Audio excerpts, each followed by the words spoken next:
Assalamualaikum warahmatullahi wabarakatuh. Perkenalkan, nama saya Muti Sri Cahyani dari program studi PGSD dengan NIM 877588194. Pada kesempatan ini, saya akan mempresentasikan materi yang berjudul Peran Filsafat Ilmu dalam Perkembangan Ilmu Pendidikan. Banyak orang mengira bahwa filsafat ilmu itu terlalu rumit dan jauh dari dunia pendidikan. Padahal, keduanya memiliki hubungan timbal balik yang sangat erat. Filsafat ilmu bukan hanya sekadar berpikir, tetapi juga pengawas dan penguat bagi ilmu pendidikan. Sebaliknya, pendidikan juga menjadi lahan yang memperkaya perkembangan filsafat ilmu itu sendiri. Mari kita bahas satu persatu. Pertama, bagaimana filsafat ilmu mengawasi dan memperkuat ilmu pendidikan? Filsafat ilmu berfungsi sebagai landasan yang menentukan arah, batas, dan kebenaran dari ilmu pendidikan.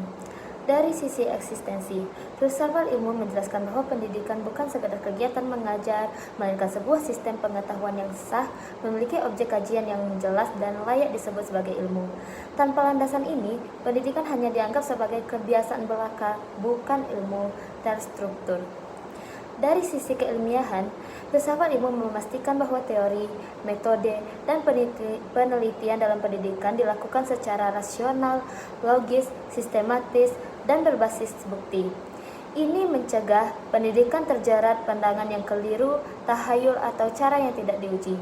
Dari sisi nilai-nilai, filsafat ilmu menanamkan prinsip etika dan tujuan luhur, agar pendidikan tidak hanya mentransfer pengetahuan tetapi juga membentuk karakter dan kemanusiaan yang baik. Sebaliknya, pendidikan juga bermakna dan bernilai juga memperkuat filsafat ilmu. Pendidikan adalah tempat penerapan nyata dari gagasan-gagasan filsafat. Melalui praktik pendidikan, konsep-konsep filsafat diuji, diperbaiki, dan dikembangkan lebih lanjut.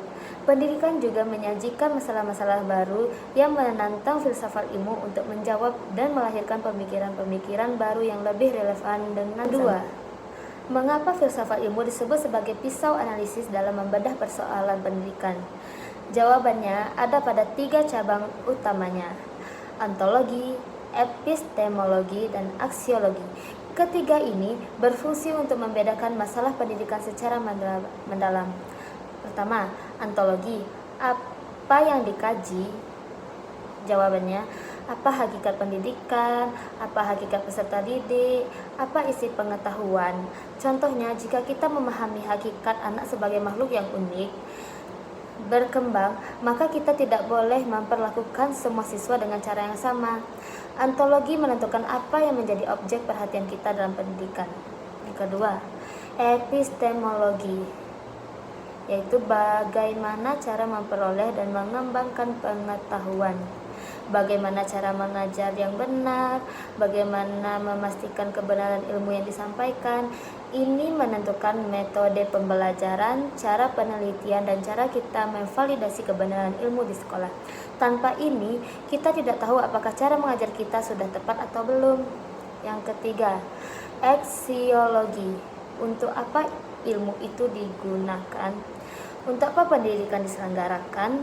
Nilai apa yang ingin dibentuk? Apakah pendidikan ini bermanfaat dan etis? Ini menjaga agar pendidikan tidak sekedar mencerdaskan otak, tetapi juga membentuk manusia yang berakhlak, berguna bagi diri sendiri dan masyarakat. Jadi, ketiga hal inilah yang membedakan masalah pendidikan dari akarnya sehingga solusi yang diambil menjadi tepat sasaran. Ketiga, mari kita lihat contoh nyata penerapan dalam dunia pendidikan. 1. Dalam menyusun kurikulum, saat pemerintah atau ahli pendidikan menyusun kurikulum baru, mereka pasti menggunakan landasan filsafat. Secara ontologi, menentukan materi apa yang penting dan sesuai hakikat perkembangan anak. Secara epistemologi, memilih dan pendekatan pembelajaran, misalnya berbasis proyek atau pemecahan masalah agar pengetahuan lebih mudah dipahami dan bermakna. Secara aksiologi, memasukkan nilai-nilai moral, budaya, dan kewarganegaraan agar lulusan tidak hanya pintar tapi juga berkarakter. Dalam proses pembelajaran, seorang guru yang berpikir secara filosofis tidak hanya menyampaikan materi. Ia bertanya apakah materi ini benar dan berguna, bagaimana cara menyampaikannya agar murid mudah memahami, nilai apa yang bisa diambil dari materi ini, Contoh, saat mengajar ilmu alam, guru tidak hanya menyampaikan fakta tapi juga mengajarkan cara berpikir ilmiah, kejujuran dan tanggung jawab terhadap alam. Dalam kebijakan pendidikan, kebijakan pemerintahan pendidikan didasari nilai bahwa setiap manusia berhak mendapatkan pendidikan yang layak. Ini adalah penerapan nilai aksiologi filsafat ilmu, yaitu ilmu harus bermanfaat dan adil bagi semua.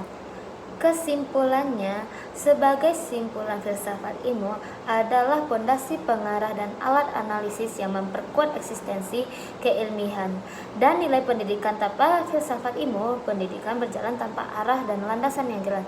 Sebaliknya, pendidikan adalah tempat hidup dan berkembangnya gagasan filsafat ilmu sangat penting bagi kita, calon pendidikan, agar kita tidak hanya mengajar tetapi juga memahami makna, tujuan, dan nilai dari apa yang kita lakukan.